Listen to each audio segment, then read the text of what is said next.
guys, MJ here from Nitecore Singapore. Today we're going to look at the new Nitecore P20i. Okay, how it stacks up against other lights and the 6 key things that make this the perfect law enforcement duty light.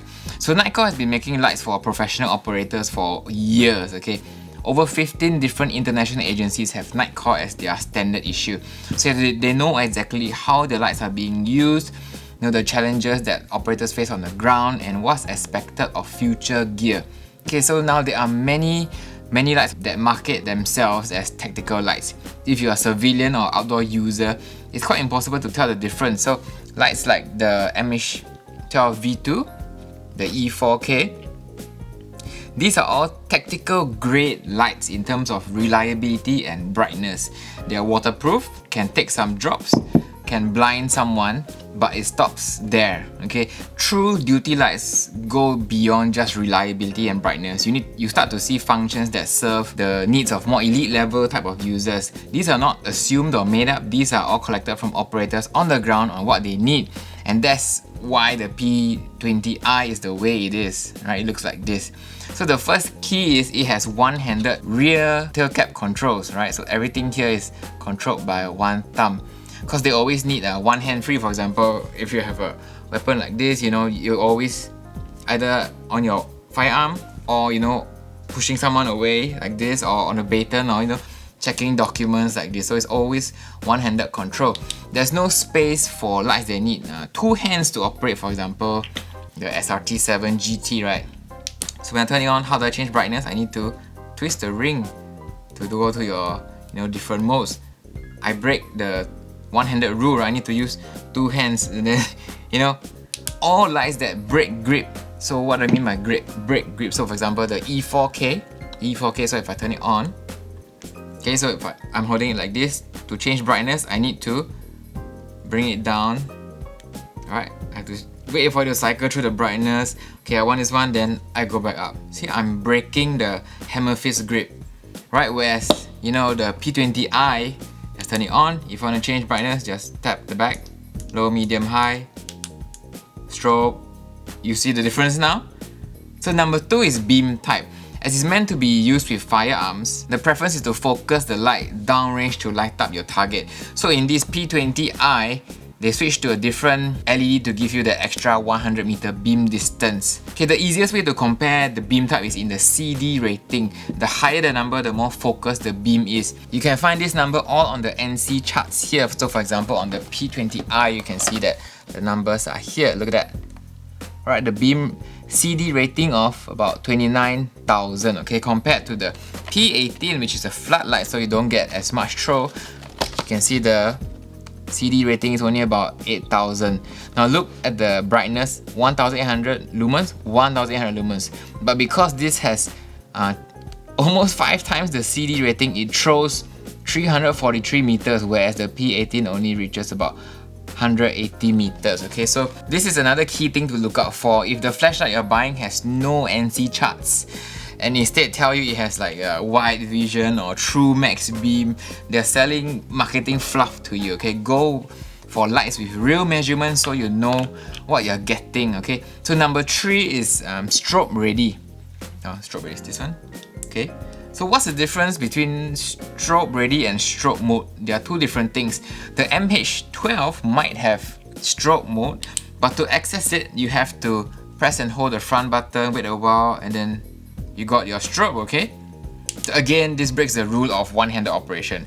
On the P20i, all you gotta do is press the strobe ready switch here, right, and immediately you get your strobe ready. There's no twisting or cycling from off, just press and bam. Alright, then you might ask, why do I need strobe ready for? As one operator puts it, it draws 100% attention of anyone you point it at because of how distracting and different it is. Especially for drivers, from the let's say rear view mirror, if you point at them on turbo like this, right, it looks just like a high beam from another car. But if you strobe them, it looks different, right? So they have to look like, what is that bright thing for? This is the same for crowd control. So in clubs, for example, there are already like flashing lights in there, but when you come in with a non-linear strobe light like this, right, it shocks them because it's completely different. It's this visual shock that helps you either get their attention or give you that split second to take action. So a great example of taking action is this story from a local paramedic. He was attending to a drunk person. Then the drunk tried to attack and touch one of the female paramedics. So he stroked the drunk guy with a P10. The guy puked because, you know, of the reaction, and then was blinded long enough for another paramedic to pin him down until the police arrived to take over. Okay, so this is a true story. So you also realize that there are no SOS or beacon modes on this because the light cannot allow accidental activation of a mode that you don't want. So imagine you're under high stress, you just smash your light to turn on, then accidentally you cycle into a beacon mode, you go boop, boop, and then you get stabbed, right? So this is true. There are lights out there with a cycle interface. So cycle meaning something like this, so SRT7 here. You go from high to low to medium to strobe, and then you see you have to cycle through the different strobe modes, right? And then go back again. So in the professional industry, this is called stupid UI, user interface. So take this CU6 for example, right? It has this double button interface.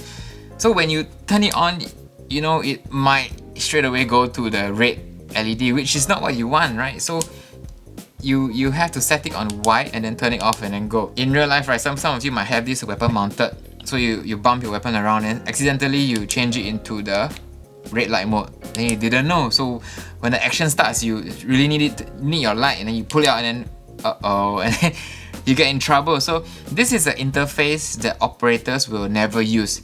It might work for other professions, less demanding professions, but law enforcement environment, it doesn't. Okay. On the P20i, there is no way you can accidentally go into the mode that you don't want, because whatever you press is going to mash open no matter how difficult or struggle you're going through. Right, number 4 is the silent signaling. Say I want to signal too short and too long, I can silently. Okay, I just need to press the real cap here, see? Silent signals. There's some lights that, yeah, impossible to do this, that cannot silent signal at all. So lights like the MH12V2, remember this was actually a tactical grade light, but there's no rear tail cap. So how do I signal? I can't. I have to press and turn on the light like this. But you know the problem with this is, to turn on you gotta press and hold, and then you gotta wait for the cycle. So I can never get it to signal too short, too long, which is an important thing in, you know, tactical use, when you need to signal across a long range, you know, for radio silence, but just visually confirm that you are who you are, right? Now number 5 is a real strike bezel, something like this on the P20i. Look at that ultra tough bezel, okay?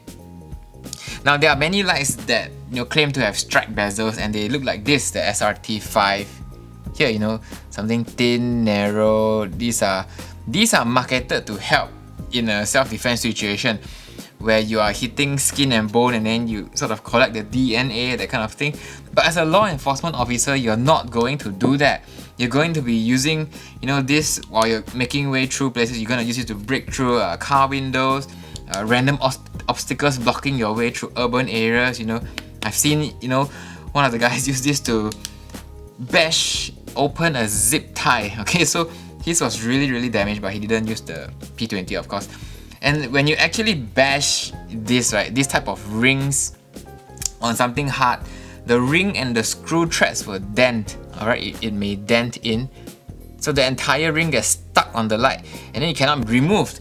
So I've seen a lot of lights get damaged this way. That's why they've made the entire front head of the P20i from hardened steel. Okay, you can see the difference in material. This entire portion up from here is hardened steel. So this is the older version, the P20. You can see that the entire thing is aluminum, right? The whole head here is aluminum, whereas the P20i here on up is all hardened steel. This is all hardened steel. You can see the difference in texture in the material. This is steel, this is aluminum.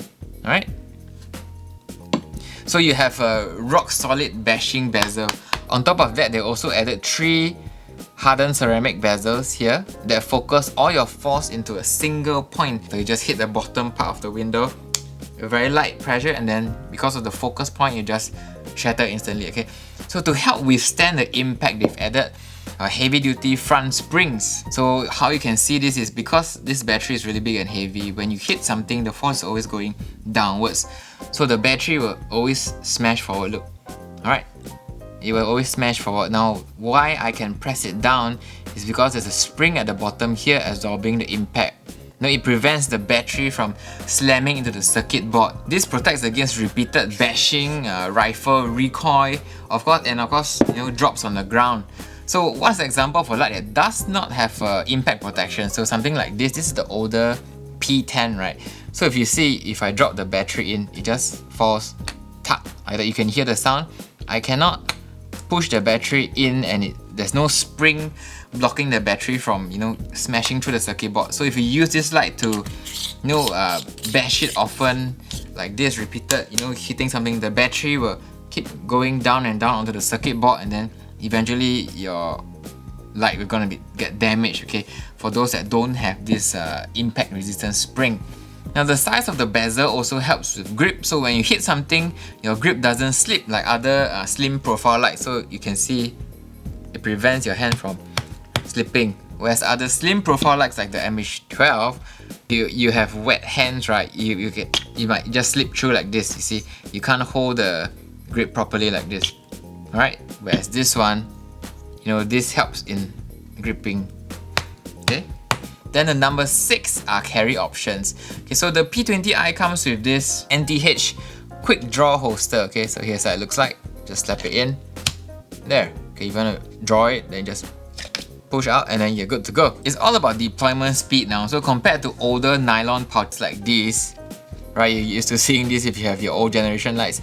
If you want to draw the light, you have to peel, which makes a lot of noise, and then you got to pull out the light, right, and then put it back, then use it, and once you're done, you have to peel it back, sort of aim it to get it in, then push it in, and then put it back. Right, that's a nylon holster. How many steps did you count to get your light out and put it back in? With a quick draw holster, look, it's on your belt, in, you wanna use it, out, go. You see the difference? So if you can add the NTR10 grip ring, it actually goes even faster. So here's how it looks like. You can install it on 2 slots actually, either on the here or here. So I'm gonna install and show how it works. If I'm gonna put it here like this, so there, it just snaps on like this, so that either your middle finger or this finger goes in, and you have a solid grip like this. Always solid grip, depends on how you want to hold it. Okay, there. Once you have it installed, it looks like this. Grip ring plus P20. So, and whenever you need it, just slot in, pull out, you're good to go, right? Now what's so good about this ring is that it helps in flashlight retention. Right, the older way of doing retention is via these stretchable lanyards. Right, for standard patrols, it can still work to stop you from losing your light as you run and tumble through obstacles. But when you get into a scuffle, right, the lanyard can be used against you. There was a real life case of how a criminal almost strangled an officer with his own retention cable. So that's why we are leaning towards this kind of rings for retention instead of the stretchable cables. If you prefer another quick draw option that can be mounted upside down as well, you can go for the NCP30 Mole holster. Alright, so all Mole backing, Mole compatible slots at the back. Here's how it works. You just open the top, push it in like this. There is a super tight fit there. Where the light is in, you can mount it upside down, for however you want to draw it. So mount it here like this, or pull it out, on the side. This does not drop out. Okay, this is the NCP30. So there's another option, the NTH25. Right, here's how it looks like. It's like a quick draw holster, but it can be rotated and it can be locked.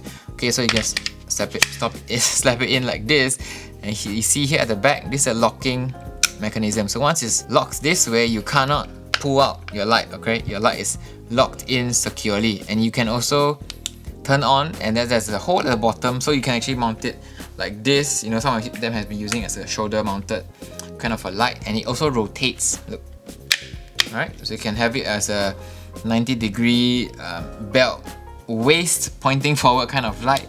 However you want to run it, right? Very flexible. This is the NTH25. Alright, on the back, mole size clips as well for mounting on vests, backpacks or any kind of that.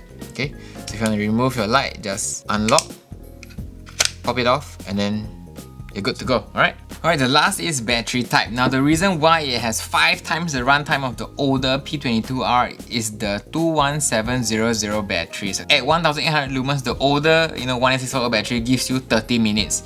This bigger 21700 battery gives you 2 hours and 30 minutes. Because Tesla cars are using these, mass production has lowered the cost of these super batteries. So more and more companies are switching to 21700 batteries. This means less downtime recharging your lights, and you don't have to carry a lot of spares because each battery can hold a lot more capacity and give you a lot more runtime. You can charge the battery via the built-in USB-C port here, alright, through your vehicle or laptop or even a power bank even, right? The USB cable is also included. It takes around 4 hours to fully charge the included 4000 mAh battery, which is incredibly fast. Right? Older built-in chargers like the i4000R takes about 6 to 8 hours to fully charge the battery. If you want to charge it even faster, you can use external chargers like UMS2, right? Or UMS4 if you want to have a 4-bay charger, right? These will charge as fast as 90 minutes. So these are incredibly fast chargers. If you're in a pinch, you need to really charge your batteries really fast and buy the external chargers, okay? If your organization still uses CR123 batteries, these kind, right, CR123 batteries, you can put them in the included battery magazine like this, okay? So it becomes the size of a 21700 battery, then you just pop it in and then you can still run your, store issued CR123s. Note that this light does not work with the older 18650 or any normal 21700 battery. You must use either 2 CR123s or the included 21700i batteries. So how do you tell that you are using the right 21700 battery? Is because of the top here, okay? The I batteries always have this black ring here, whereas the non-I batteries have this. See? You see the top and bottom, there is a big difference, okay? Make sure there's a hole here. And on the normal batteries, they don't have the hole. Alright, this is very important. It's not backwards compatible, okay? That's basically it. The 6 things that a flashlight should have for law enforcement use. The one-handed operation, a semi-focus beam for distance, strobe ready capability, silent signaling, and a real solid strike bezel like this, complete hardened stainless steel. Alright, and of course, quick draw holster like this. Right, this is all about deployment speed now. And of course, it must be powered by modern 21700 batteries, okay? If you've been looking for a real duty light built from years of real operator feedback, there is nothing better than the P20i right now, today, September 2020, okay? Don't put your personal safety on inferior flashlight that claim to be tactical. Now you know what technologies are out there today. You can see for yourself if your light checks off the 6 key features that I mentioned earlier. 15 different agencies can't be wrong, right? Nitecore knows what they're doing when it comes to duty lights, okay? These are all in stock now at nitecorelights.com. It's $179 for the P20i, and if you buy online from us today, I also throw in 4 of the most useful items for duty officers. The latest NTP31 bolt action pen, right? Look at this. Bolt action, right? It also comes with a built-in glass breaker here on the tip. This is $49, you'll get it free. Next, you also get the thumb LEO, another standard issue light for many officers. It's because of the red-blue blinker here, right? There's a red-blue blinker version here, so you can, and a giant pocket clip, so you can clip it to your uniform anywhere you want, and you're very visible. And on the front, you can also turn on the white light, which is 45 lumens, and you can angle it however you want. Okay, so you can have it here or on your cap like this as a headlamp, right? You can mount this anywhere you want, all over your vest, anywhere. It's very, very flexible, very useful. Right, this is the Nitecore thumb LEO version. This is $49, you also get this free, right? NTR10 also included. I've shown you, how this helps in retention. Plus this very useful cone for traffic control. So it fits like this. You just slot your P20i in, and there, now you have your huge traffic control wand. You can also have it on strobe mode. There you go, insanely bright. Right now you have this. So if you buy everything outside, is add all together, it's $304, but if you can get it now for just $179 with coupon code P20 free, You can also do 3 months installment, so no excuse to take advantage of this, incredible offer like this here, okay? They're all in stock now, and if you need to buy in bulk for your organization, just contact me directly. I'll be able to work out a deal for you, alright? Once your order is placed, we'll courier everything to your door within a couple of days. The link to order is in the description below. As usual, this comes with our 6-day money-back guarantee, so if you buy, you feel like, hey, this is not suitable for me, then just return everything for a full refund. It also comes with the 5-year fuss-free warranty, okay? So 5 years is a very long time for a light like this, because this is one of Nitecore's flagship light. It's not going to go out of production anytime soon. They're going to invest a lot of resources into this. There are many other attachments that's going to come out for this. Helmet mount, a rear illuminated tail cap switch. A lot of very nice things are coming out for this light. That's it. If you'd like to see more videos like this where we help you choose the best lights for your work or adventures, just subscribe below, and I will see you on the next one. Alright, MJ signing out.